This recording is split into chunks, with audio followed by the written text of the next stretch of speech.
पहले देखिए, पहुंचिए, चलो फटाफट आज इसको खत्म करना है। हाँ, क्वेश्चन को लास्ट में देख लेंगे। Origin of spectral lines, origin of spectral line, अरे एक का डाउट है ना, आखिरी में देख लेंगे इसको। ठीक है, लास्ट में कर लेंगे, अभी सब बैठे हैं। ओरिजिन ऑफ स्पेक्ट्रल लाइंस पे चलो। देखो, जब रदरफोर्ड से पूछा गया कि हमें स्पेक्ट्रल लाइंस क्यों मिल रही हैं, स्पेक्ट्रल लाइंस का क्या मतलब है, आप लोग अपने नोट्स में जाएंगे जहां पे वो प्रिज्म दिख रहा होगा आपको, अगर उसको आप लोग अपने मोबाइल में देखें तो ज्यादा अच्छे से समझ में आएगा। उसमें आपको अलग अलग कलर की लाइंस दिखाई दे रही होंगी।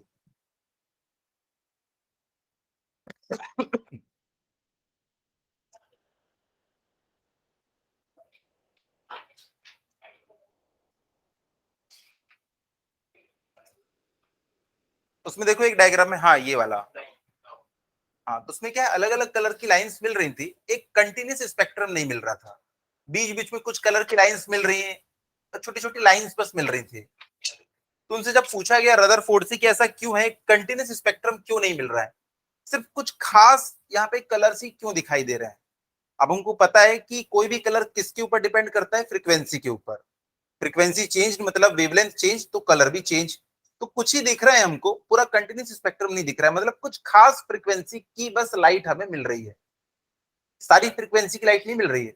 सन से जो हमारे पास लाइट आती है ना, उसमें सारे वेवलेंथ्स होते हैं, इसलिए हमको सारे के सारे कलर उसमें दिख जाते हैं। लेकिन यहाँ पे ऐसा नहीं होता। तो वहां पे हमको बोर ने बताया था कि ऐसा इसलिए हो रहा है कि यहाँ पे बीच में न्यूक्लियस है, यहाँ पे एक ऑर्बिट है, ये दूसरा ऑर्बिट है, और ये तीसरा ऑर्बिट है। तो देखो, यहाँ पे जो फ्रीक्वेंसी है, मान लो वो कितनी है, 90 हर्ट्ज है, और यहाँ पे जो फ्रीक्वेंसी है वो कितनी है, सॉरी एनर्जी जो है, दोनों जगह पे अलग अलग है। यहाँ पे जो एनर्जी है वो E2 है, यहाँ पे जो एनर्जी है E1। अगर इलेक्ट्रॉन को यहां से यहां पे आना है तो इसको h न्यू इतनी एनर्जी को एमिट करना पड़ेगा। तो इनका जो डिफरेंस होगा उसके हिसाब से यहाँ पे फ्रीक्वेंसी डिसाइड होगी, क्योंकि h तो कांस्टेंट है। तो एक ही फ्रीक्वेंसी की लाइट है वो वहां पे हमको ऑब्टेन होगी। वैसे ही हो सकता है कि बाहर एक और ऑर्बिट है जिसमें एक और इलेक्ट्रॉन है, जब ये भी यहां से जाएगा तो देखो ये या तो यहां जाएगा या तो ये यहां से यहां जाएगा, तो दो ही कलर की यहाँ पे हमको लाइंस मिल सकती हैं, बीच के सारे कलर क्या हो जाएंगे, गायब।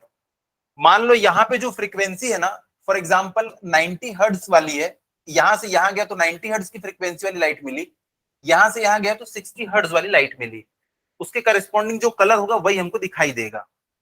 लेकिन 45 हर्ट्ज के बारे में क्या ख्याल है, वो तो हमें मिला ही नहीं। जब इलेक्ट्रॉन यहां से यहां आया ना, तो उसने इतनी एनर्जी एमिट करी, energy is equal to h nu, h constant है, तो न्यू की वैल्यू कितनी मिली, 90 हर्ट्ज। यहां से यहां करने पे कुछ और मिली। तो भाई हर फ्रीक्वेंसी के लिए एक अलग कलर है, बीच की फ्रीक्वेंसी हमें मिली नहीं, तो हमें बीच का कलर भी नहीं मिला। तो ये बोर ने हमको ये चीज समझाई थी। तो देखो वहां पे लिखा हुआ है आपकी शीट में, एच न्यू इतनी एनर्जी वो एमिट करता है, वो किसके इक्वल है, E2 माइनस E1 के। वहां जो एनर्जी है वहां से यहाँ में उसको इतनी एनर्जी एमिट करना पड़ेगा, तो वही कलर हमको दिखाई दे रहा है।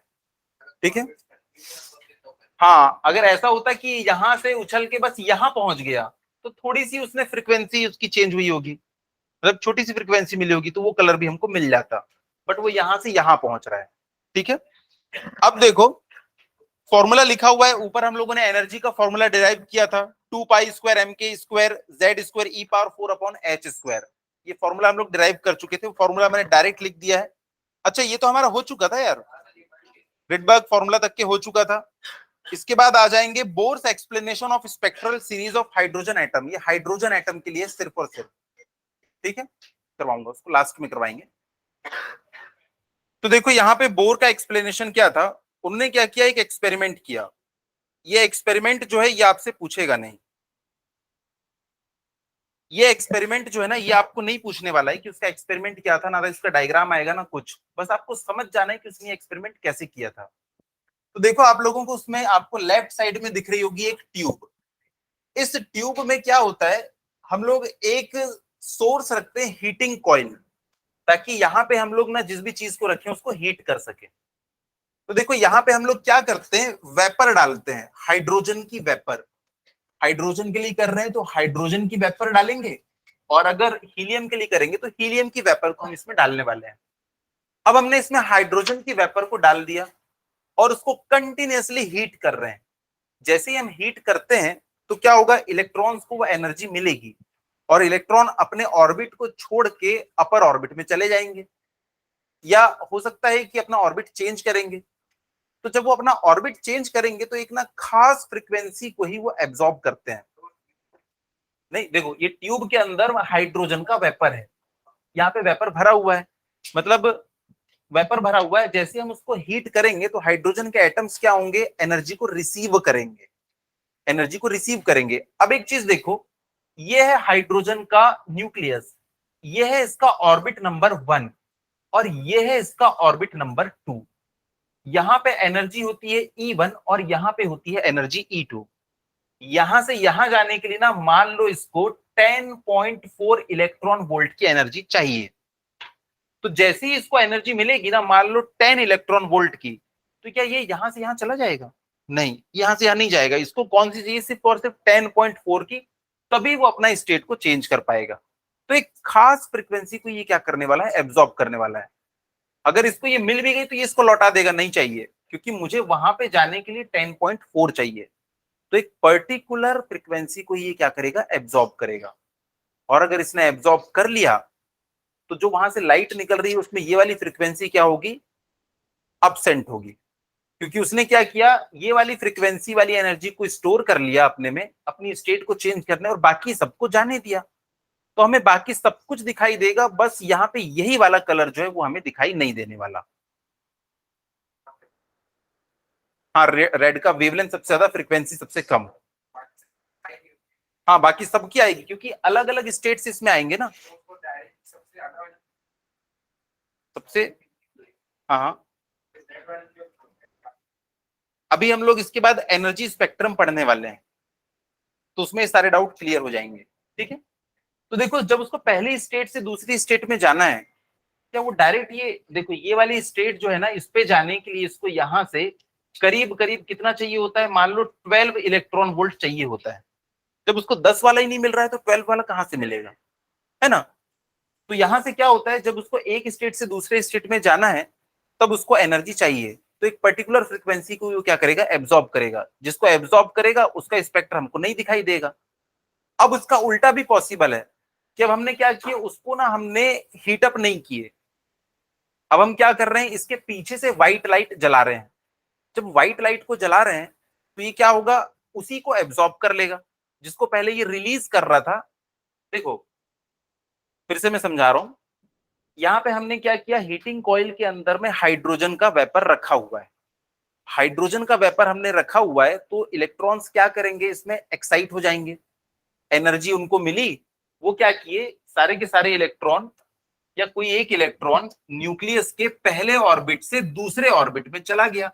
यहां वाला इलेक्ट्रॉन उछल के यहां पे पहुंच गया, लेकिन वो यहाँ पे स्टेबल नहीं है। वो चाहता है कि मैं वापस से क्या हो जाऊं, अपने पुराने वाले ऑर्बिट में चले जाऊं। तो ये क्या करेगा, यहां से अपनी एनर्जी को रिलीज कर देगा, एच न्यू, ये एनर्जी को वो रिलीज कर देगा, क्योंकि इसको क्या करना है, वापस से अपनी स्टेबल ऑर्बिट में आना है। तो जैसे ही इसको ये रिलीज करेगा तो इससे रिलेटेड जो भी कलर होगा लाइट का, वो कलर हमको दिखने लगेगा। अगर मान लो ये एक्साइट होके और ऊपर पहुंच गया था, यहां पे पहुंच गया था मान लो, तो यहां से ये पूरी अपनी एनर्जी को रिलीज करके यहां पे आएगा, तो ये एच न्यू 1 देने वाला है। अब इतनी एनर्जी को रिलीज करेगा तो इससे रिलेटेड जो भी कलर होगा अब हमको वो दिखाई देने लगेगा। तो ये क्या कर रहा है, इसको एनर्जी मिल गई थी, एनर्जी को रिलीज कर करके ये यहाँ पे पहुंच रहा है। तो हमको ये वाले सारे कलर दिखाई दे रहे हैं। एक्साइटेड था ये पहले से, लेकिन अब दूसरा केस देखो, अब हमने ना हीटिंग कॉइल को बंद कर दिया। अब हमने हीटिंग कॉइल को बंद कर दिया, अब हमने इसको क्या किया, सनलाइट में रख दिया। सनलाइट कैसी है, व्हाइट लाइट। तो जब सनलाइट इसमें से टकराएगी ना, तब अब इलेक्ट्रॉन क्या करेगा, उसमें से वो वाली एनर्जी को एब्सॉर्ब कर लेगा जो इसको यहां पे ले जाने के लिए रिक्वायर्ड है। तो किसको एब्सॉर्ब कर लेगा, वो एच न्यू को। तो पहले जो दे रहा था अब उसी को एब्सॉर्ब कर रहा है। तो पहले हमको जो लाइट दिख रही थी अब वो लाइट हमको नहीं दिखाई देगी। क्या समझ में आ रहा है, अब उसमें लाइट दिखने लगेगी।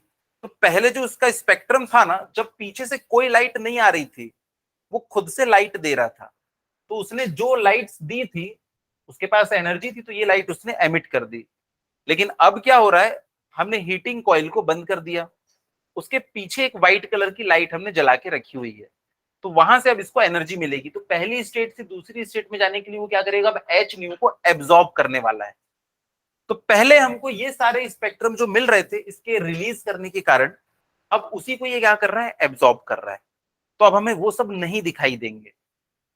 कितना क्लियर है? तो आपको ये बात भी पता होनी चाहिए कि जो सन से हम तक क्या आता है, उसमें आप लोग रेनबो देखते हैं, हमको ऐसा लगता है कि वो कंटिन्यूस कलर्स हैं, पर पता है उसमें बीच बीच में ना ब्लैक कलर की लाइंस और होती हैं, जो कि इतनी छोटी होती हैं कि वो हमको दिखाई नहीं देती। उसी को हम लोग क्या कहते हैं, फ्रॉनहोफर लाइंस कहते हैं। अब वो ऐसा क्यों है, क्योंकि सन के चारों तरफ ना हाइड्रोजन और हीलियम का क्लाउड है। तो जब वहां से सनलाइट निकलती है ना, तो हाइड्रोजन और हीलियम क्या करती है, उसको एब्जॉर्ब कर लेती है। एब्जॉर्ब करने के कारण वो अर्थ तक के नहीं पहुंचती, तो वो हमको वहां पे क्या दिखाई देता है, ब्लैक दिखाई देता है। इतना क्लियर है? समृद्धि को नहीं समझ आया? अच्छा, सॉरी। तो इतनी चीज समझ में आ गई। देखिएगा, व्हेन एन एटॉमिक गैस और vapour at low pressure is excited, usually by passing electric current through it, the gas vapour emits radiation. Energy मिल गई थी इसको, इसने क्या किया, रेडिएशन को एमिट किया। ये रेडिएशन को एमिट किया, तो इससे रिलेटेड जो भी कलर है, मान लो ये ग्रीन कलर है, तो हमको पर्दे पे क्या दिखेगा, ग्रीन कलर दिखेगा। लेकिन अब हमने क्या किया है, उसको दूसरे स्टेप में हीटर को बंद कर दिया और पीछे से व्हाइट कलर की लाइट चालू कर दी। व्हाइट कलर की लाइट में सारे कलर मिक्स होते हैं, तो जब वो सारे कलर इसमें आ रहे हैं, तो ये क्या करेगा, उसमें से वो वाले कलर की एनर्जी को एब्जॉर्ब कर लेगा, जो इसको दूसरे स्टेट पे ले जा सकते हैं। तो अब सारे कलर आएंगे, उसमें से ग्रीन को इसने खा गया, तो हमें सारे कलर दिखेंगे और ग्रीन नहीं दिखेगा। और इससे पहले क्या हो रहा था, ये ग्रीन को एमिट कर रहा था, तो हमें ग्रीन दिख रहा था। तो इस तरीके से हम लोग ना पता कर सकते हैं कि ये कौन कौन सा इसमें एनर्जी लेवल है, जिसको एब्जॉर्ब कर लेगा वो हो जाएगा उसका एनर्जी लेवल।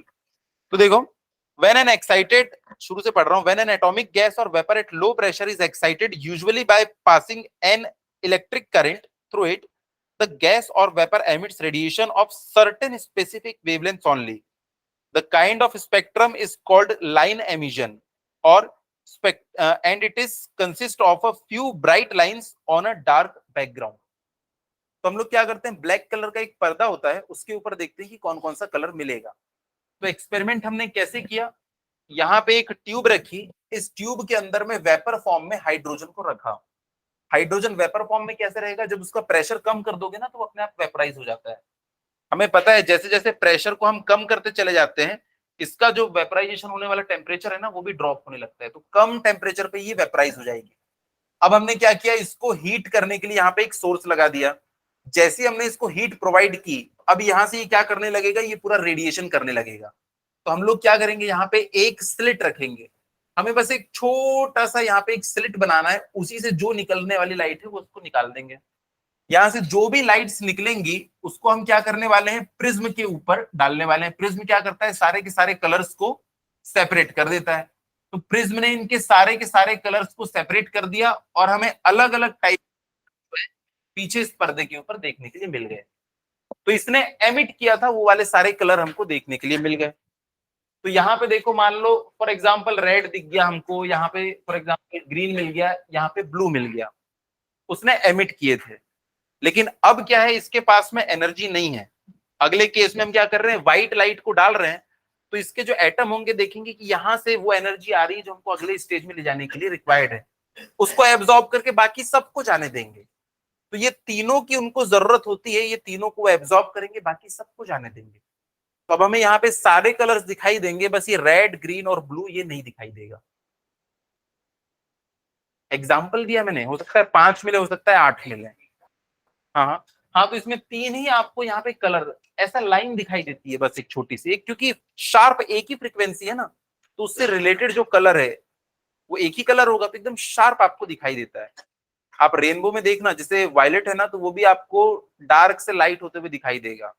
ब्लू है, वो भी डार्क से लाइट होते हुए, क्योंकि एक पर्टिकुलर फ्रीक्वेंसी की रेंज में ब्लू कलर एग्जिस्ट करता है। डार्क ब्लू, उसके बाद धीरे धीरे लाइट ब्लू। लेकिन यहाँ तो एक ही फ्रीक्वेंसी मिल रही है, तो उसमें हमको एक ही शार्प कलर, एक ही लाइन आपको देखने के लिए मिलेगी। तो ये बोर का एक्सप्लेनेशन था। कि भाई उसको एब्जॉर्ब कर लिया, इसलिए वो अब हमको वाला कलर नहीं दिखाई दे रहा है। ठीक है, इसके बाद देखो क्या होता है, कुछ सीरीजेस हैं, ये सीरीज के बारे में आपको पढ़ना है और इसका डायग्राम भी याद रखना है। अब देखो बहुत इजी है, ये तो याद हो जाएगा आपको, एल बीपी बीपी ऐसे याद रखना है हमको। अब देखो ये हमारा न्यूक्लियस है, ये हमारा न्यूक्लियस है, इसके चारों तरफ ऑर्बिट है, एक ऑर्बिट, दो ऑर्बिट, तीन ऑर्बिट, चार ऑर्बिट, पांच ऑर्बिट, छह ऑर्बिट, सात ऑर्बिट। मैंने सात ऑर्बिट बना दिए, यह है हमारा ऑर्बिट नंबर 1। अब इलेक्ट्रॉन जो है अगर अपनी एनर्जी को रिलीज करेगा तो वो अंदर आता है कि बाहर आता है, अंदर की तरफ आएगा एनर्जी को लूज करके। अगर इलेक्ट्रॉन कहीं पे भी है, अगर अपनी एनर्जी को लूज करके वो कहां आ गया, पहली वाली ऑर्बिट में आ गया, चाहे लास्ट से यहां आए, चाहे यहां से यहां आए, चाहे यहां से यहां आए, चाहे यहां से यहां क्यों ना आए, तो इसको हम लोग क्या बोलेंगे, लेमैन सीरीज कहेंगे।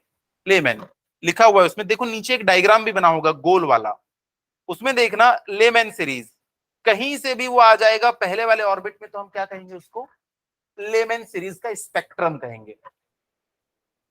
ठीक है, देखो यहां पे था हमारा इलेक्ट्रॉन, वो पहुंच गया यहां पे, तो इसने कुछ ना कुछ एनर्जी रिलीज की होगी, और जितनी एनर्जी रिलीज की होगी उसके करस्पॉन्डिंग हमको कोई एक स्पेक्ट्रम लाइन मिली होगी, स्पेक्ट्रम लाइन मिली होगी। यहां से जब वो यहां पे पहुंचेगा तो एक पर्टिकुलर फ्रीक्वेंसी वाली लाइट को एमिट करेगा, तो हमें एक अलग स्पेक्ट्रम मिलेगा। क्योंकि देखो सबके लिए ना एनर्जी अलग अलग है, यहां से यहां जाने अलग एनर्जी, यहां से यहां अलग एनर्जी, यहां से यहां अलग एनर्जी, तो सारे के सारे ऑर्बिट से अलग ऑर्बिट में जाने के लिए ना एक अलग टाइप की एनर्जी चाहिए, अलग टाइप की एनर्जी यानी कि अलग टाइप का कलर। तो यहां पे देखो ये 7th नंबर से फर्स्ट नंबर पे आया, तो मान लो इसने 90 इलेक्ट्रॉन वोल्ट, 90 तो नहीं ज्यादा हो जाएगा, मान लो इसने 8 इलेक्ट्रॉन वोल्ट लाइट को एमिट किया, तो 8 इलेक्ट्रॉन वोल्ट, इसको मैं ई से मल्टीप्लाई कर दूंगा तो ये जूल में कन्वर्ट हो जाएगा, is equals to h nu. तो यहां से आप न्यू की वैल्यू निकाल सकते हो, जैसे न्यू की वैल्यू निकली तो nu is equals to c by lambda, आप लेमडा निकाल सकते हो, तो आपको पता चल जाएगा कितने वेवलेंथ किसने लाइट को एमिट किया होगा। अब यहां पे देखो अगर किसी भी ऑर्बिट से हमारा इलेक्ट्रॉन अगर दूसरे नंबर के ऑर्बिट पे आता है, देखो यहां पे डिफरेंस, मान लो ये ऑर्बिट कौन सा है, ये तो 1 है, 2, 3, 4, 5, यहां पे भी ये 1 था, ये 2, ये 3, ये 4, ये 5, ये 6, ये 7, यहां पे देखो 5 से 1 पे आया, मतलब टोटल 4 स्टेप इसने क्रॉस की। यहां पे अगर 6 से 2 पे आए, या सॉरी यहां पे भी 4 से अगर ये 1 पे आए, तो इसने क्या किया है, 4 स्टेप्स कवर किए हैं। अरे 5 से 1 पे आया, सॉरी 1 पे नहीं 2 पे आता है ना, 2 पे, अगली वाली जो सीरीज है उसमें क्या है, दूसरे वाले ऑर्बिट पे आता है, ये मैंने गलत बना दिया यहां तक के, दूसरे वाले ऑर्बिट तक के आएगा। देखो 5 से निकला और दूसरे वाले ऑर्बिट पे आया, तो टोटल इसने कितनी स्टेप्स कवर करी, 3 स्टेप, तो यहां पे इसने 3 स्टेप कवर करी। अगर यहाँ 4 से 1 पे आएगा तो भी कितनी स्टेप कवर करेगा, 3, लेकिन यहां पे अलग एनर्जी की जरूरत है और यहां पे अलग एनर्जी की जरूरत है, स्टेप्स 3 ही है, 3 ऑर्बिट क्रॉस किया लेकिन अलग एनर्जी, क्योंकि हर ऑर्बिट के लिए एनर्जी लेवल क्या होता है, अलग अलग, तो अगर अलग एनर्जी एमिट कर रहा है तो अलग कलर की लाइन दिखेगी ना, तो लेमन सीरीज में हमको अलग कलर की लाइंस दिखाई देती हैं। उसके बाद दूसरा वाला जो है उसमें अलग कलर की लाइंस दिखाई देती है, तीसरे वाले में अलग कलर्स की लाइन दिखाई देती है। तो वो लाइन को ही हमने ना डिस्टिंग्विश करके रखा हुआ है कि ये कौन सी सीरीज की लाइन दिख रही है, उन कलर से, उन फ्रीक्वेंसी बैंड से। तो देखो यहाँ पे बहुत सारे ऑर्बिट्स हैं, ऑर्बिट कितने हो सकते हैं, इनफाइनाइट ऑर्बिट हो सकते हैं। किसी भी ऑर्बिट से अगर वो पहले ऑर्बिट तक के आ गया तो जो भी स्पेक्ट्रल लाइंस हमको दिखाई देंगी उसको हम क्या कहेंगे, लेमन सीरीज कहेंगे। किसी भी ऑर्बिट से उठ के अगर वो सेकंड ऑर्बिट तक के आ गया तो बाल्मर सीरीज कहेंगे, अगर किसी भी ऑर्बिट से उठ के तीसरे ऑर्बिट में आ गया तो फास्टर कहेंगे। किसी भी ऑर्बिट से फोर्थ पे आ गया तो ब्रैकेट, और आखिरी वाला पी फंड। तो फंड भी बोलते हैं, पी फंड भी बोलते हैं। जैसे साइकियाट्रिस्ट पी से शुरू होता है लेकिन उसको साइकियाट्रिस्ट बोलते हैं, वैसे इसको फंड भी बोलते हैं। तो पी फंड बोलो चाहे फंड बोलो, वैसे तो फंड बोलना ज्यादा सही है। ठीक है, तो ये टोटल 4 सीरीज हैं। तो लेमन सीरीज, ये जहां पे मैंने सीरीज लिखा हुआ है इसके 2-3 पेज ऊपर आओगे तब हम लोगों ने एक फॉर्मूला डिराइव किया था, फ्रीक्वेंसी, सॉरी ये वाला, कौन सा फॉर्मूला लगाए थे हमने, हाँ वेव नंबर वाला। वेव नंबर वाला फॉर्मूला बताओ तो, wave number is equals to R 1/n1 का स्क्वायर अपॉन n2 का स्क्वायर, ये होता है वेव नंबर। तो देखो अगर किसी भी ऑर्बिट से उछल के पहले ऑर्बिट में आ रहा है तो n1 की वैल्यू क्या हो जाएगी, हमेशा 1। देखो ये हमारा न्यूक्लियस है और इसके चारों तरफ ये ऑर्बिट है। ये वाला जो है हमारा पहला नंबर का ऑर्बिट है, सारे के सारे उछल के यहीं पे आ रहे हैं। तो फाइनल डेस्टिनेशन क्या है इन लोगों का, फर्स्ट नंबर का ऑर्बिट। तो n1 की जगह पे मैं क्या लिख दूंगा, 1। तो nu bar is equals to R 1 upon, यहाँ पे 1 का स्क्वायर माइनस 1 अपॉन n2 का स्क्वायर। n2 की वैल्यू क्या पॉसिबल है, कहां से उछल के 1 पे आएगा, या तो 2 से आएगा या तो 3 से या 4 से। तो n2 की क्या क्या वैल्यूज पॉसिबल है, 2 3 4 5 6, वो लिख दिया है यहाँ पे। वैसे ही बाल्मर सीरीज में क्या हो जाएगा, अब वो 2 पे पहुंचने वाला है तो n2 की वैल्यू क्या हो जाएगी, 3 4 5 हो जाएगी। वैसे ही फिर अगले वाले में क्या हो जाएगा, n2 की वैल्यू 4 5 6, क्योंकि 3 में आना है उसको। क्या इसको डिटेल में बताना है क्या, हो गया ये तो। उसके बाद ब्रैकेट, फिर फंड, उसके बाद है नेक्स्ट एनर्जी, ये याद हो जाएगी, बता रहा हूं मैं। उसके बाद देखो अगला है एनर्जी लेवल डायग्राम, आप लोग का टॉपिक है। तो ये एनर्जी लेवल डायग्राम मैंने ना ऊपर ही बना दिया है, वो गोले वाले के बाजू में, एनर्जी लेवल डायग्राम। तो एनर्जी लेवल डायग्राम, ये वाला फॉर्मूला हम लोगों ने पहले डिराइव कर लिया था, E is equals to minus 13.6 Z square upon n square eV for hydrogen atom. For hydrogen atom E is equals to क्या हो जाता है, माइनस 13.6 अपॉन एन स्क्वायर, क्योंकि इसके लिए z की वैल्यू क्या होती है, 1। तो हम लोग ये जो भी डेरिवेशन कर रहे हैं ना, जो ग्राफ बना रहे हैं, वो हाइड्रोजन एटम के लिए ही बना रहे हैं। तो 13.6 अपॉन एन स्क्वायर। तो देखो यहाँ पे जो पहला ऑर्बिट है E1, इसमें माइनस, ये एग्जाम में बार बार पूछता है ये डायग्राम, तो डायग्राम कैसे बनाना है वो मैं बता रहा हूँ। E1 पहला जो एनर्जी लेवल होगा उसमें कितनी एनर्जी हो जाएगी, माइनस 13.6 डिवाइडेड बाई 1 का स्क्वायर, यानी माइनस 13.6 इलेक्ट्रॉन वोल्ट। तो देखो एनर्जी नेगेटिव में है, एनर्जी किसमें, नेगेटिव में। तो हम लोग डायग्राम इसका कैसे बनाएंगे,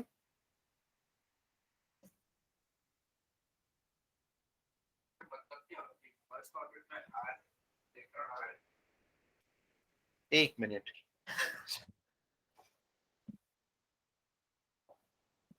हमारी जो अर्थ है इसके ऊपर ग्रेविटेशनल पोटेंशियल एनर्जी, यहाँ पे अगर -100 है तो यहाँ पे कितनी हो जाती है, -80, क्योंकि पोटेंशियल एनर्जी कैसी होती है, हमेशा नेगेटिव। ऊपर जाने पे पोटेंशियल एनर्जी बढ़ती कि कम होती है, स्पेन की पोटेंशियल एनर्जी बढ़ेगी कि कम होगी, बढ़ रही है। लेकिन यहाँ पे कम क्यों हो रही है, 100 फिर 80 फिर 70, बढ़ रही है क्योंकि नेगेटिव में है ना, तो पोटेंशियल एनर्जी बढ़ रही है। वो बोलते हैं ना, अच्छा ये इन्फाइनाइट डिस्टेंस पे ले जाऊं तो स्पेन को, इसकी पोटेंशियल एनर्जी कितनी होगी, 0। बढ़ बढ़ के इसकी पोटेंशियल एनर्जी कितनी हो गई, 0। बोलने में कितना वियर्ड लगता है, बढ़ते बढ़ते इसकी एनर्जी 0 हो गई। इसको इन्फाइनाइट डिस्टेंस पे ले जाऊंगा, इसका पोटेंशियल एनर्जी कितना हो जाएगा, 0। बढ़ के 0 हुआ है या कम होके 0 हुआ है, बढ़ के 0 हुआ है। तो वैसे ही देखो सबसे छोटा वाला जो ऑर्बिट है इसमें इसकी पोटेंशियल एनर्जी सबसे कम होती है, तो -13 पॉइंट कितना आया था, 6 इलेक्ट्रॉन वोल्ट। इससे ऊपर वाले ऑर्बिट में -3.4 इलेक्ट्रॉन वोल्ट होती है। एनर्जी इसके पास कहां जाता है, पहले ऑर्बिट में या दूसरे ऑर्बिट में, दूसरे ऑर्बिट में जाता है। तो जितना पास में रहेगा ना उसके पास एनर्जी उतनी कम होती है, तो उसको बाहर निकालने के लिए आपको उतनी ज्यादा एनर्जी देनी पड़ती है। तो हम लोग शुरुआत कहां से करेंगे, पहले ऑर्बिट से। तो पहला ऑर्बिट क्या है, निगेटिव में है और 0 के बहुत ज्यादा दूर है। तो डायग्राम को हम लोग कुछ इस तरीके से बनाते हैं, ये हमको ग्राफ बनाना है एक्चुअली। तो ग्राफ बनाते हैं हम लोग, इसमें हम लोग शुरुआत कहां से करेंगे, नीचे -14 इलेक्ट्रॉन वोल्ट से। भैया यहाँ पे तो 0 है, यहाँ पे हमने क्या लिख दिया -14, यहाँ पे क्या लिख दिया -13, -12, -11, -10।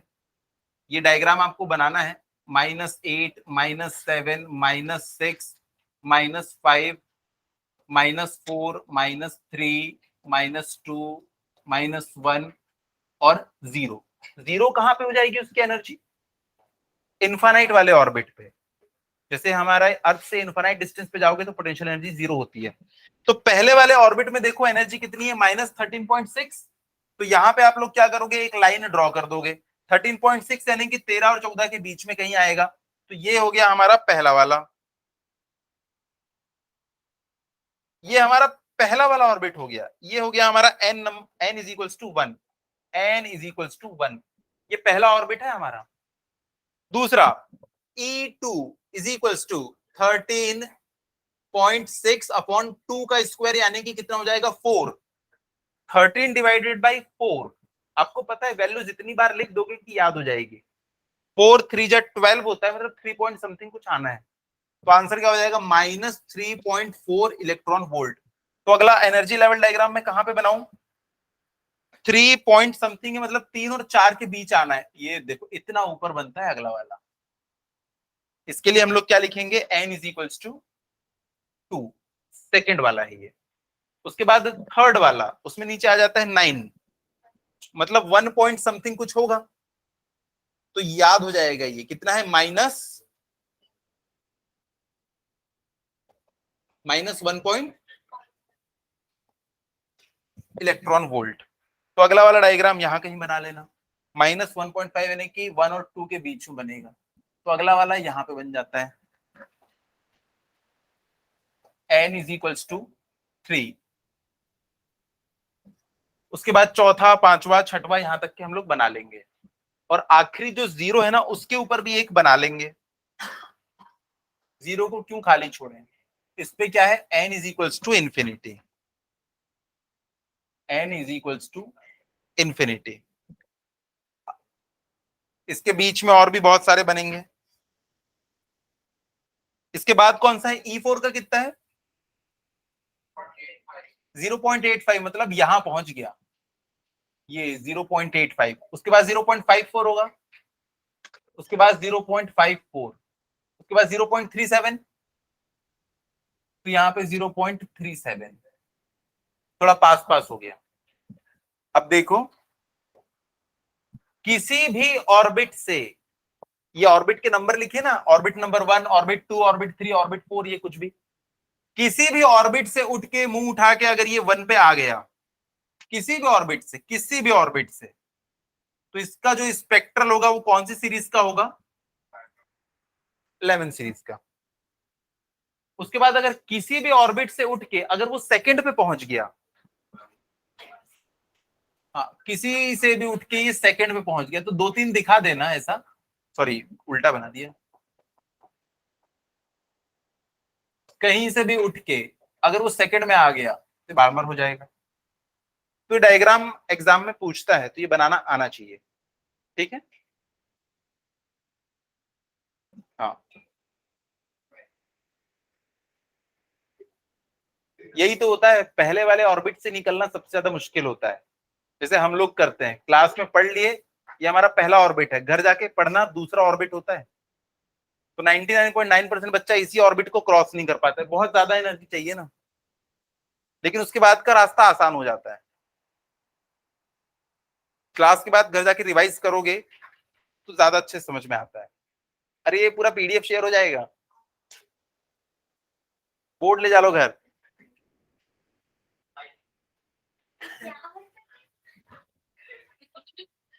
ठीक है।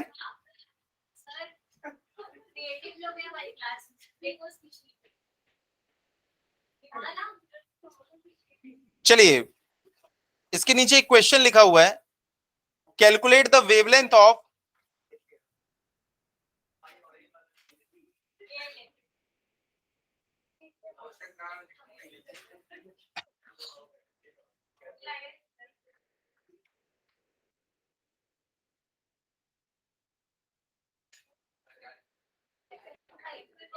इसके नीचे जो क्वेश्चन है ना, जिसमें N2 की वैल्यू 3 दे रखी है, रेडबर्ग कांस्टेंट दे रखा है आपको, R is equal to 1.097 × 10⁻⁷ metre inverse. हाँ, तो देखो, अरे उसके नीचे क्वेश्चन दिया ना, calculate the wavelength of hydrogen line, जिसके लिए N2 की वैल्यू दे रखा है 3, और किसके लिए निकालना है? For Balmer series of hydrogen atom. Question इसमें टाइप्ड नहीं है क्या? है ना? हाँ, तो ये वाले क्वेश्चन के लिए, ये वाला जो क्वेश्चन है, इसमें आपको क्या निकालना है? अरे ध्यान से देखो, इस क्वेश्चन में आपको वेवलेंथ निकालना है, और हम लोगों ने ये वाला फॉर्मूला पढ़ा है, this is equals to R 1n²। ठीक है, वेवलेंथ कैसे निकलेगा? यही क्या होता है, 1 वेवलेंथ के इक्वल होता है।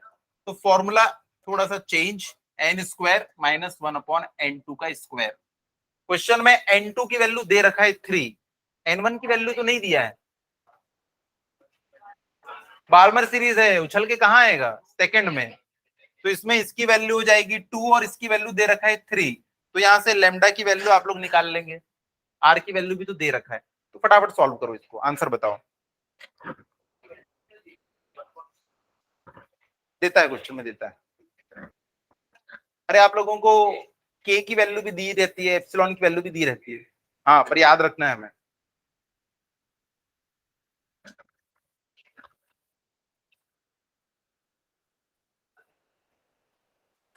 अभी भी आप डिस्टर्ब मत हो, आप अपना करो। हाँ, तो जलते हैं आपसे। आप तो यहाँ बैठा करो सामने, आप तो सामने बैठा करो, पता है? माइनस क्यों माइनस आएगा भाई? ये 1/2² माइनस 1/3²।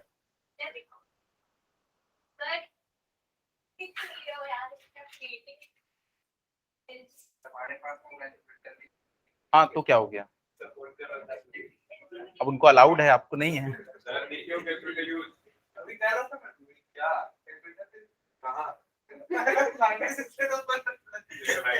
ठीक है,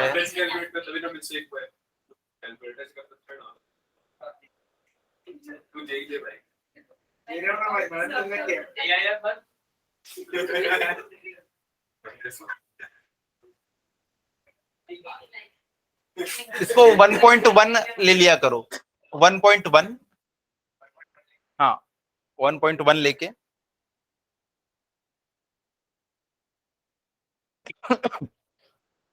तो आप लोग का जो आंसर है ये करीब करीब आ रहा है 6563 एंगस्ट्रॉम। हाँ, तो मेन था फॉर्मूला यूज करना आना चाहिए, बाकी कैलकुलेशन इसे करके देख लेना।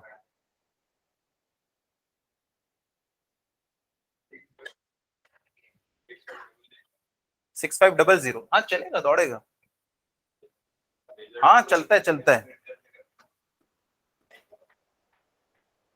आपने 1.1 ले लिया ना, इसलिए 1.097 लोगे तो एग्जैक्ट आएगा। चलो अगला वाला क्वेश्चन है, photons with a continuous range of frequencies are made to pass through a sample of hydrogen. क्या? हाँ, रफ वैल्यू एक निकाल लो अभी। मेन था इसमें फॉर्मूला कैसे यूज करना है, बाल्मर सीरीज है, मतलब n1 की वैल्यू 2 होगी, हमको पता होना चाहिए, है ना? तो कोई भी सीरीज हो, उसमें आपको पता होना चाहिए कि उसमें इलेक्ट्रॉन कौन से ऑर्बिट में जाता है। n1 की वैल्यू आपको कभी नहीं देगा, आपको सीरीज का नाम देगा बस। तो आप लोगों को ये वाला डायग्राम बनाना आना चाहिए, इससे पहले वाला, और सारी सीरीज में कहां तक के आता है ये पता होना चाहिए। अगला क्वेश्चन देखो, photons with a continuous range of frequencies are made to pass through a sample of hydrogen। इसका मतलब समझाओ मुझे कि वो ऐसे फोटॉन्स है जिनके पास ना सारी फ्रीक्वेंसी है, ऐसा मतलब लाइट सोर्स कौन सा होगा? व्हाइट लाइट होगी, सन होगा हमारा सोर्स। अब उसको हाइड्रोजन सैंपल से हम लोग पास करवा रहे हैं, तो हाइड्रोजन के जो इलेक्ट्रॉन्स है ना, वो देखेंगे कि यार कौन सा मेरे लिए सुटेबल है, मुझे अगली स्टेज पे ले जाने के लिए, वो उसको ना एब्जॉर्ब कर लेगा, बाकियों को जाने देगा। ठीक है, sample of hydrogen, the transition shown here indicate 3 types of spectral absorption lines in the continuous spectrum.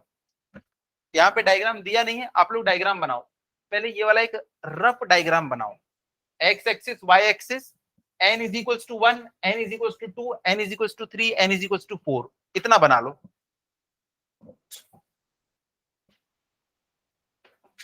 ऐसा ऐसा, ये है n इज इक्वल्स टू 1, ये है n इज इक्वल्स टू 2, ये है n इज इक्वल्स टू 3, ये है n इज इक्वल्स टू 4। तो इसमें ना आपको दिया हुआ है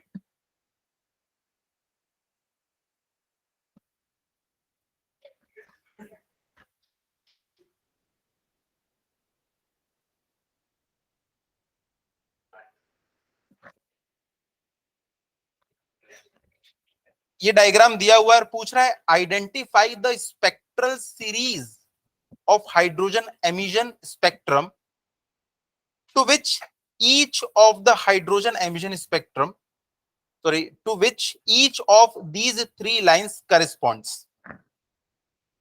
और एक और चीज सबसे इंपॉर्टेंट,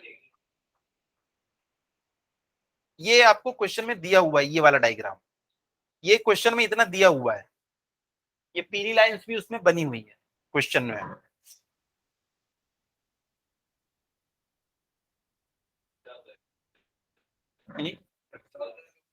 एब्जॉर्ब कर रहा है तो ऊपर जाएगा।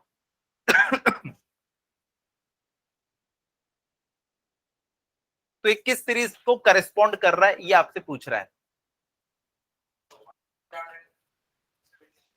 हाँ, यही तो कमाल है। अच्छा, अगर इसका उल्टा होता कि अगर इसको एनर्जी मिल रही होती तो ये कहां से कहां जाता, 2 से 1 पे आता। तो कौन सी सीरीज है ये क्या कर रहा है, इसको बाहर से फोटॉन्स आ रहे हैं सारी फ्रीक्वेंसी वाले, तो ये क्या कर रहा है, एनर्जी लेके अपर स्टेट में चला जा रहा है। उसने वो एनर्जी ले ली, तो वो एनर्जी जो है ना सामने नहीं गई वो वाली लाइट, तो हमको वहां पे ब्लैंक दिखेगा, वहां पे हमको ब्लैंक दिखने वाला है। लेकिन अगर उल्टा होता कि अगर हम उसको एनर्जी हीट सोर्स से दे रहे होते, तब पता है क्या होता, वो यहां से यहां आता। ठीक है, तो ये कौन सी सीरीज है, पाल्मर है। अरे तुम लोग समझ नहीं रहे हो, देखो देखो देखो, अगर हम इसको एनर्जी सोर्स इसके अंदर रखेंगे तब की बात करूंगा मैं कि अगर ये 1 ऑर्बिट से 2 में गया, सॉरी, तब अगर ये 2 से 1 में आया या 3 से 1 में आया तो ये कौन सी है, लेमैन सीरीज है। लेकिन जब हम इसको एनर्जी इधर से दे रहे हैं तो क्या करेगा ये, अब स्टेज ये 1 से लेके 2 पे जा रहा है। अगर हम इसको एनर्जी दिए होते, सॉरी, अगर इसको एनर्जी ऐसे देते तो ये 2 से 1 पे आता। देखो क्वेश्चन में क्या बोल रहा है कि इसको एनर्जी सप्लाई कर रहे हैं, सप्लाई करेंगे तो वो क्या करेगा, नीचे से ऊपर जाएगा। लेकिन इसका उल्टा पॉसिबल है, अगर सप्लाई नहीं कर रहे होते, ये खुद से छोड़ रहा होता तो कहां से आता, 2 से 1 पे आता। और हमको वही देखना है जब ये एनर्जी खुद रिलीज करेगा। वो सारे के सारे साइंटिस्ट लोगों ने किसके लिए बताया है, जब वो एनर्जी खुद रिलीज करे, खुद रिलीज करे। ठीक है, तो यहां पे देखो, ये जो है ये अबीर भैया का होम है और ये अबीर भैया की कोचिंग है। ठीक है, अब कोचिंग, होम से कोचिंग जाए चाहे कोचिंग से होम, ये कौन होगा, अबीर। वो कौन है जो अबीर के घर से कोचिंग जा रहा है, अबीर ही तो होगा ना। तो वैसे यहाँ पे क्या बोल रहा है कि ये जब हम इसको एनर्जी दे रहे हैं ना तो ये 1 से 2 पे जा रहा है। तो जब ये खुद एनर्जी देगा तो कहां से कहां जाएगा, 2 से 1 पे जाएगा। और जब ये एनर्जी देता है ना उसी के लिए वो सारी लाइंस ड्रॉन है। ये जो एनर्जी पाके 2 से 3 में गया, जब एनर्जी रिलीज करेगा तो 3 से 2 में आएगा। ये एनर्जी दे के जो 3 से 4 में गया है, जब एनर्जी देगा तो 4 से 3 में आने वाला है। हाँ, तो ये LBP तीनों का नाम आपको पता होना चाहिए।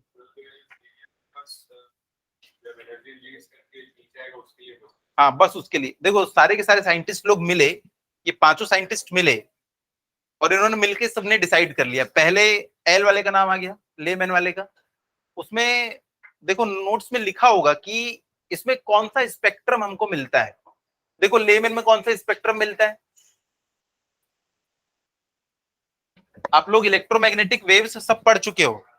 इलेक्ट्रोमैग्नेटिक वेव में जैसे कि यहाँ पे गामा रेज मिलती हैं, एक्स रेज मिलती हैं, अल्ट्रा वायलेट मिलती हैं, फिर विजिबल रेडिएशन मिलता है, फिर इंफ्रारेड मिलती है, फिर माइक्रोवेव्स मिलती हैं। तो देखो जो सन की लाइट है, यहाँ देखो देखो देखो देखो ध्यान से देखो,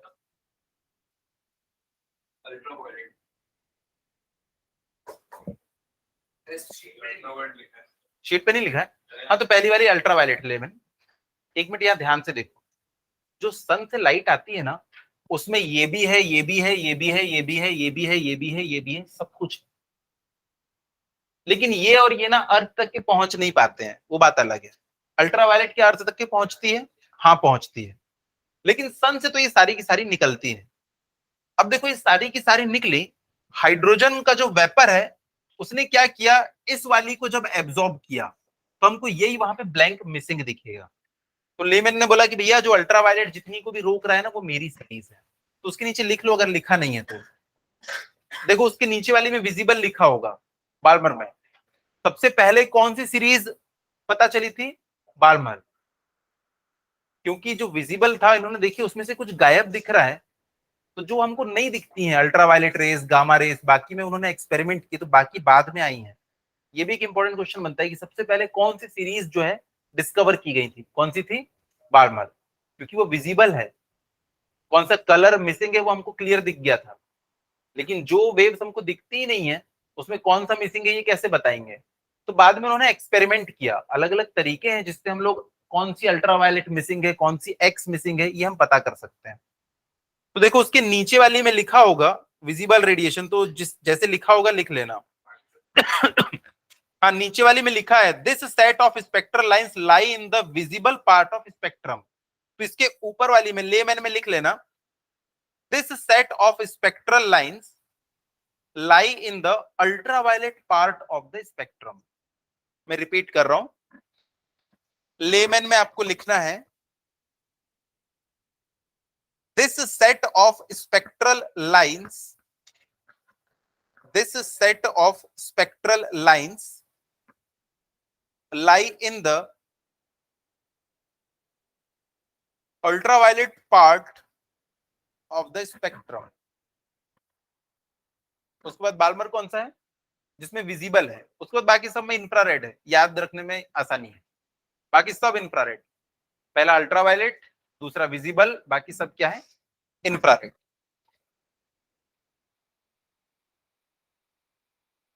तो इसने आइडेंटिफाई करने बोला था, तो इसमें लिखिएगा आंसर, जगह है क्या वहां पे लिखने के लिए, बाजू वाला पेज ब्लैंक है क्या, हाँ तो लिखो बाजू वाले ब्लैंक पेज में इसका आंसर। तो देखो हम ए को सॉल्व कर रहे हैं, तो लिखिएगा ए में, इसको ना नाम दे दिया गया है 1 2 और 3, डायग्राम में ये लिखा हुआ है 1 2 3, लिख लो उसमें। First spectrum represents layman series, first spectrum represents layman series. मैं बस एक ही लिखवा रहा हूं, बाकी सबका तो फिर खुद से लिख लेंगे हम लोग। First spectrum represents layman series because in this spectrum, because in this spectrum comma electron jumps from n is equals to 1 to n is equals to 2।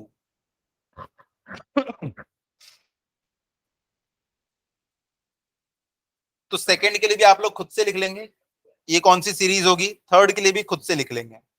उसके बाद पार्ट बी देखो, which of these lines corresponds to the absorption of radiation of maximum wavelength.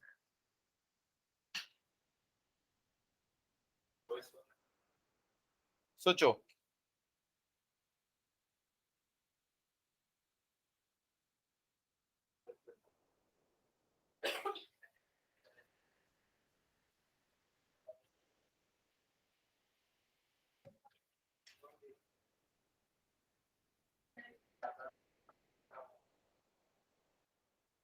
Energy ज्यादा तो wavelength कम। अच्छा मैं frequency से relate कर रहा था उसको।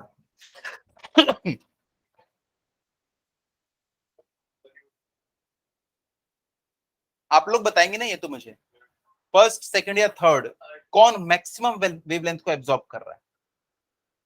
थर्ड वाला। जो क्वेश्चन होता है वो सबसे ज्यादा में, मतलब ये जो सीरीज है पांचों की, जो सबसे आखिरी वाला होगा वो सबसे ऊपर है, तो मैक्सिमम वेवलेंथ को वो एब्जॉर्ब करता है, सबसे आखिरी वाला सबसे मिनिमम वेवलेंथ को। ठीक है, कैसे पता चला? लेकिन एनर्जी सबसे कम लग रही है, मतलब एच न्यू सबसे कम, फ्रीक्वेंसी जितनी कम वेवलेंथ उतना ही ज्यादा। समझ में आया ना?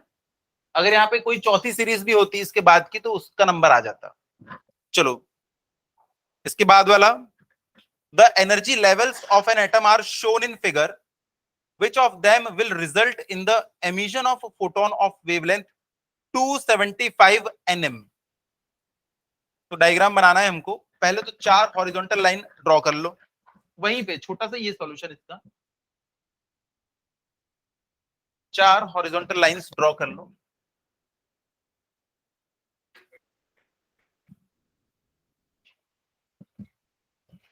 इनमें नंबर लिख, इसमें ये लिख लेंगे 10, 4.5,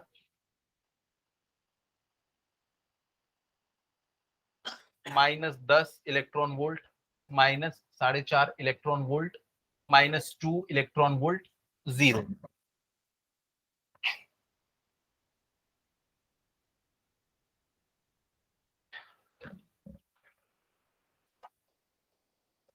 ए, ये है बी, ये है सी, और ये है डी। ये वाला क्वेश्चन 2 बार सीबीएसई में पूछ चुका है। तो क्वेश्चन में पार्ट ए क्या है? Energy level shown, which of them will result in the emission of a photon of wavelength 275 nm? ये 4 आपको अलग अलग एमिशंस दिख रहे हैं, जिसमें जो इलेक्ट्रॉन है वो पहले ऐसे ऑर्बिट से ऐसे ऑर्बिट में आ रहा है, जिसके लिए उसको 2 इलेक्ट्रॉन वोल्ट की एनर्जी चाहिए, या रिलीज कर रहा है, वो 2 इलेक्ट्रॉन वोल्ट एनर्जी को रिलीज कर रहा है। उसके बाद जो बी है वो कितना रिलीज कर रहा है? 4.5 रिलीज कर रहा है। जो सी है वो कितना रिलीज कर रहा है? 2.5 इलेक्ट्रॉन वोल्ट। और आखिरी वाला कितना कर रहा है? 8 इलेक्ट्रॉन वोल्ट। तो आपको एनर्जी दे रखी है, आपको वेवलेंथ निकालना है। हमको पता है एनर्जी इज इक्वल्स टू क्या होता है? एच न्यू, या ई इज इक्वल्स टू क्या होता है? H c by lambda. आपको एच की वैल्यू पता है, आपको सी की वैल्यू पता है, तो आपको ये पता करना है कि 275 किसके लिए है। तो रख दो एच की वैल्यू, सी की वैल्यू, और इसके लिए 275 इंटू 10⁻⁹। तो आपको पता चल जाएगा कौन सा एनर्जी लेवल। तो इसमें जब आप वैल्यूज पुट करोगे ना, तो आपको ई की वैल्यू कितनी मिलेगी? ई की वैल्यू मिल रही है हमको कितनी? 4.5 इलेक्ट्रॉन वोल्ट। भाई वैल्यूज पुट कर लेना, एच सबको पता है, सी सबको पता है, तो 4.5 इलेक्ट्रॉन इसकी एनर्जी मिल रही है। तो बताओ ए बी सी डी चारों में से कौन सा है आंसर? बी। बी जो है वो देखो 0 से 4.5, तो बी इसका आंसर है। अबे सी कितना रिलीज किया एनर्जी? -2 से 4.5 पे आया है, मतलब 2.5 एनर्जी रिलीज किया है। तो यहाँ पे एनर्जी की वैल्यू आई 4.5 इलेक्ट्रॉन वोल्ट। इसमें वैल्यूज पुट कर देना एच और सी की, इतना आ जाएगा। तो 4.5 किसने रिलीज किया? बी ने, तो इसका आंसर है बी। हाँ, इसके बाद इसने क्या पूछा है? which transition corresponds to emission of radiation of maximum wavelength? हाँ, उसको फिर आपको उसमें कन्वर्ट करना है, क्योंकि इधर इलेक्ट्रॉन वोल्ट दिया हुआ है। हाँ, ये तो जूल्स में आएगा। चलो लिखो, बताओ मैक्सिमम वेवलेंथ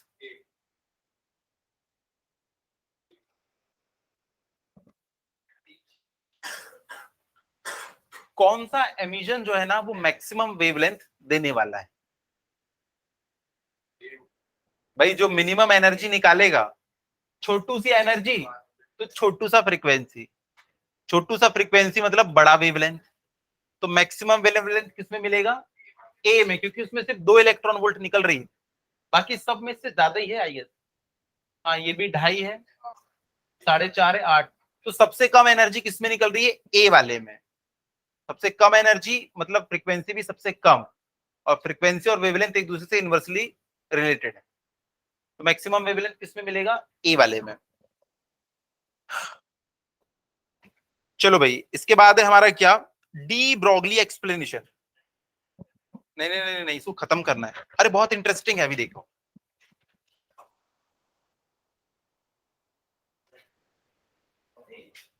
जब रदरफोर्ड से पूछा गया कि ये कुछ स्पेक्ट्रल लाइंस ही क्यों मिल रही हैं, तो उसने जवाब नहीं दे पाया। तो बोर भाई साहब आए, उन्होंने बोले ऐसा इसलिए है क्योंकि ना इलेक्ट्रॉन सर्टेन ऑर्बिट्स में ही रह सकता है। जब वो ऑर्बिट 4 से ऑर्बिट 1 में जाएगा तो ये अलग एनर्जी को रिलीज करेगा। इसके करेस्पॉन्डिंग हमको अलग कलर देखने के लिए मिलेगा।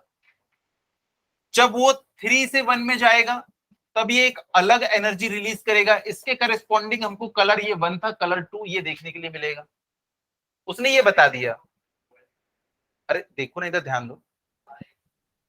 तो अलग अलग ऑर्बिट से वो अलग अलग ऑर्बिट में जाएगा तो एक सर्टेन फ्रीक्वेंसी को ये रिलीज करने वाला है, तो उसके करस्पॉन्डिंग कलर दिखेगा। उससे पूछे भैया ये ऑर्बिट कौन से हैं, तो उसने बोला कि इनका जो एंगुलर मोमेंटम होगा वो NH/2 पाई इतना होगा।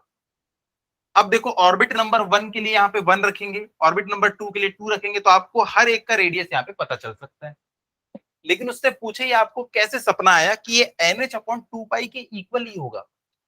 तो उसने बोला कि नहीं भाई, मुझे नहीं पता, बस सपना आया था कि NH/2 पाई के इक्वल होता है इसका एंगुलर मोमेंटम, खत्म। तो डी ब्रॉगली आया और उसने बताया कि यहाँ पे कैसे उसने निकाला, डी ब्रॉगली ने। अब देखो जब भी इलेक्ट्रॉन मूव करेगा, मतलब एक चार्ज मूव कर रहा है, तो उससे इलेक्ट्रोमैग्नेटिक वेव्स निकलती है। अब ये जो वेव होती है, इनकी खास बात देखो, आप लोगों ने 11th में पढ़ा होगा कि अगर मान लो ये 2 पॉइंट के बीच में मैंने एक ये धागा बांध के रखा हुआ है, ये 2 पॉइंट्स के बीच में मैंने एक धागे को बांध दिया है। अब इस धागे को जैसे ही मैं नीचे खींचूंगा और छोड़ूंगा तो इसमें कुछ वेव्स बन जाती हैं। या दो दोस्त खड़े हैं, वो रस्सी पकड़ के अगर ऐसे झटका देंगे तो उसमें वेव्स दिखाई देती है। पर देखो, इसमें जो वेव्स बनेगी, यहां पे भी धागा बंधा हुआ है और यहां पे भी धागा बंधा हुआ है, तो क्या कोई वेव ऐसी बन सकती है? नहीं भाई, धागा तो यहाँ बंधा हुआ है ना। तो जो वेव बनेगी वो किस टाइप की बनेगी? वेव ऐसी बन सकती है, क्योंकि धागा तो वहां बंधा हुआ है, ये ऊपर दिखेगा, ये वाला हिस्सा नीचे दिखेगा, ऐसी बन सकता है। या ये ऐसा क्यों नहीं बन सकता?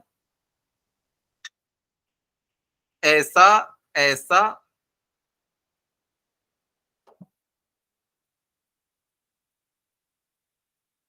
ये देखो यहां से यहां तक की तो पूरी एक वेव बन गई, उसके बाद ये आधी वेव बनी। कैसी वेव बन सकती है? ऐसी वेव कभी नहीं बनती, क्योंकि अगर ऐसी वेव बन गई ना तो ये क्या करती है, कंप्लीट जब भी वेव नहीं होती तो ये क्या करती है, रिवर्स डायरेक्शन में जाके इस पूरी वेव को ही खत्म कर देती है। 11th में पढ़े होगे वेव्स में। तो वेव हमेशा कैसी बनती है, या तो 1 बनेगी, या तो 2 बनेगी, या तो 4, या तो 6, या तो 8, या तो 10, 11, 12 ऐसी ही बनती है। कभी भी 11.5 या नहीं पढ़े हो? और इस टाइप की वेव की एक खास बात होती है, इस टाइप की वेव्स की एक खास बात होती है, इसको स्टैंडिंग वेव्स कहते हैं। ये नॉन रेडिएटिंग टाइप की वेव्स होती हैं। अगर आप इस धागे को लेके जाएं स्पेस में और वहां इसको एक बार ऐसे वाइब्रेट कर दें, ये हमेशा वाइब्रेट होते रहेगा। ये एनर्जी कभी अपनी लूज ही नहीं करेगा, ये हमेशा वाइब्रेट होते रहेगा।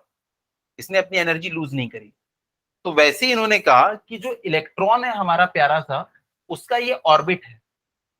तो इसमें भी जो वेव बनती है ना, वो कैसी बनेगी? देखो, वेव ऐसी बन सकती है, एक वेव की पूरी यहां से ये चालू हुई, ये यहां पे जाके ये पूरी एक वेव खत्म हुई। पर ये दिखने में अच्छी नहीं लगती, इसलिए एक को नहीं बनाए। डायग्राम में कितने से शुरू हुए? 3 से। तो देखो, पहली वेव यहां से जाके ये पहली वेव बनी, यहां से ये दूसरी वेव चालू हुई, खत्म हुई, यहां से तीसरी वेव चालू हुई और ये यहाँ पे खत्म हुई। तो 3 वेव्स दिख गई आपको? दिखा रहा हूं। पहली वेव यहां से चालू हुई और यहां तक है, देखो ऊपर जाके नीचे से आ गई। ये दूसरी वेव, ये वाली यहां खत्म, ये तीसरी वेव यहां पे खत्म। अगर 4 वेव्स बनेंगी तो वो भी डायग्राम में दिख रहा है, 5 वेव्स बनेंगी तो भी डायग्राम में दिख रहा है, 6 वेव्स बनेंगी तो वो भी डायग्राम में आप लोगों को दिख रहा है। दिख रहा है? एक नहीं बनती है, एक से ज्यादा ही बनती है हमेशा। वो मैंने दिखा दिया ऐसी बना के।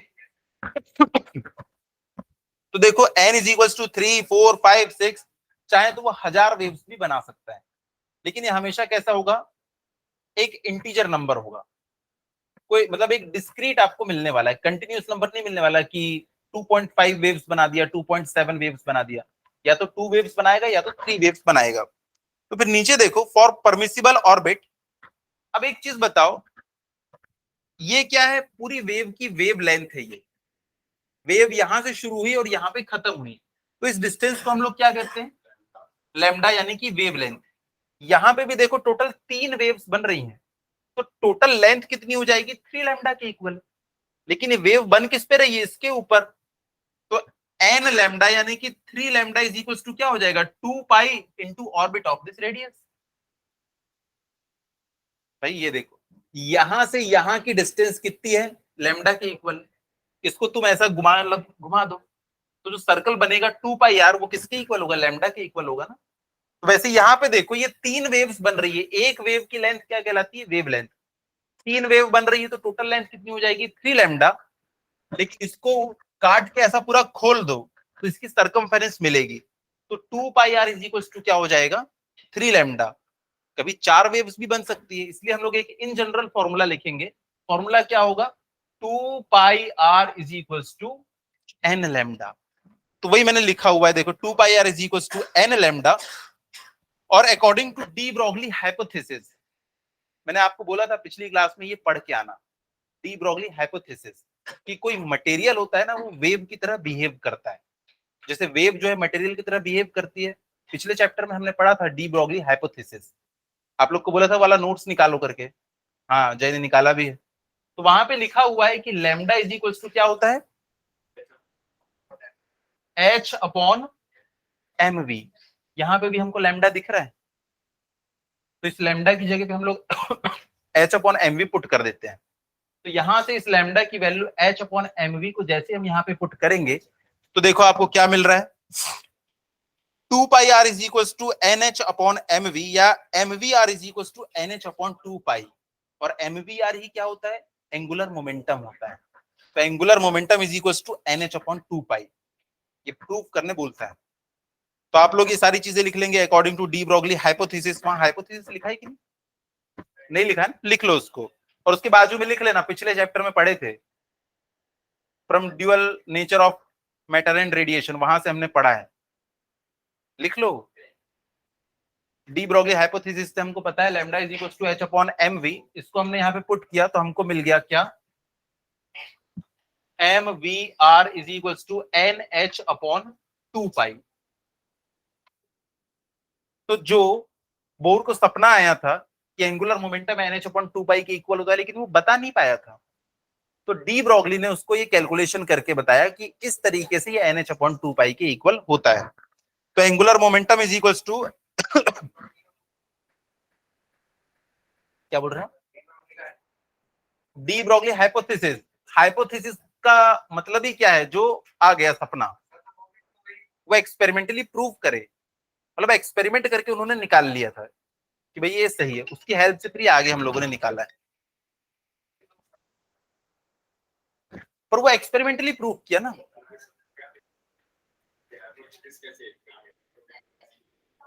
हाइपोथेसिस इसलिए है क्योंकि उसने पहले ऐसा सोचा कि ऐसा कुछ होता है, बाद में लोगों ने इसको साबित किया, तो वो हाइपोथेसिस इसलिए कहलाती है कि उसने ना कुछ प्रपोज किया था कि भाई ऐसा होता है, हाँ, और वो सही हो गया, उसने एक्सपेरिमेंटली वगैरह कुछ कुछ किया होगा, बाद में लोगों ने उसको मैथमेटिकली भी प्रूव किया कि हाँ ये सही है करके। तो उसका डेरिवेशन आपको मिल जाएगा, लेकिन वो हमारे लिए जरूरी नहीं है, तो हम लोग क्या करते हैं, बस उसके रिजल्ट को याद रखते हैं, ठीक है। तो हम लोग कहाँ थे, hence angular momentum of electron revolving in the nth orbit must be an integral multiple of h upon 2 pi, ये सब चीजें हैं। लिमिटेशन ऑफ बोर्स थ्योरी ये भी पूछता है कि क्या लिमिटेशन है उसके, तो जो अबीर भैया को प्रॉब्लम थी वही प्रॉब्लम हमें है कि वो सिर्फ हाइड्रोजन एटम को ही समझा पाता है अच्छे से। This theory is applicable to only simplest atom like hydrogen with Z is equals to 1. The theory fails in case of atoms of other elements for which Z is greater than 1. ठीक है, लिख लेंगे। The theory does not explain why orbits of electrons are taken as circular while elliptical orbits are also possible. हाँ, भाई सबको हम गोल गोल ही बना रहे हैं, बोर ने बोला गोल है तो गोल है, ठीक है, तो वो एक्सप्लेन नहीं कर पाता। आप लोगों ने तो कितने टाइप के सब पढ़े हो, ऐसे ऐसे ऑर्बिट्स तक के सब पढ़े हो ना, तो वो एक्सप्लेन नहीं कर पाता इसको। उसके बाद Bohr's theory does not say anything about the relative intensities of spectral lines. Bohr's theory does not take into account the wave properties of electron. उसने बताया ही नहीं कि जो इलेक्ट्रॉन है उनकी वेव प्रॉपर्टीज भी होती है। ड्यूअल नेचर में हम लोगों ने पढ़ा था, इलेक्ट्रॉन के पास में ड्यूअल नेचर होता है, ये कभी वेव की तरह बिहेव करते हैं, कभी कभी पार्टिकल की तरह बिहेव करते हैं, तो उसने वेव की तरह उसको एक्सप्लेन ही नहीं कर पाया। लेकिन पहली थ्योरी थी, इसलिए बहुत अप्रिशिएट की गई, इसमें बहुत अच्छा काम हुआ है करके, और कुछ चीजों के तो आंसर दे पा रहा था ये, जैसे वो स्पेक्ट्रल लाइंस वगैरह के, इसलिए पॉपुलर है, आज भी हम इसको पढ़ते हैं। इसके बाद की बहुत सारी चीजें हैं जो कि हम लोग के सिलेबस में ही नहीं है। हाँ अभी तक के रिसर्च चलते जा रहा है, अभी हम अंदर अंदर जाते जा रहे हैं कि अभी प्रोटॉन के अंदर क्या है, क्वार्क्स क्या है, एनर्जी स्ट्रिंग्स क्या है। भाई प्रोटॉन किससे मिलकर बना है, क्वार्क से, क्वार्क किससे मिलकर बना हुआ है, एनर्जी स्ट्रिंग से, एनर्जी स्ट्रिंग वो नहीं पता, क्वांटमैन बन के जाना पड़ेगा आपको, क्वांटम थ्योरी। तो ये सारी चीजें हैं, तो इसको एक बार, हाँ ये चैप्टर खत्म हमारा। यहाँ पे जितने क्वेश्चंस दिए हुए हैं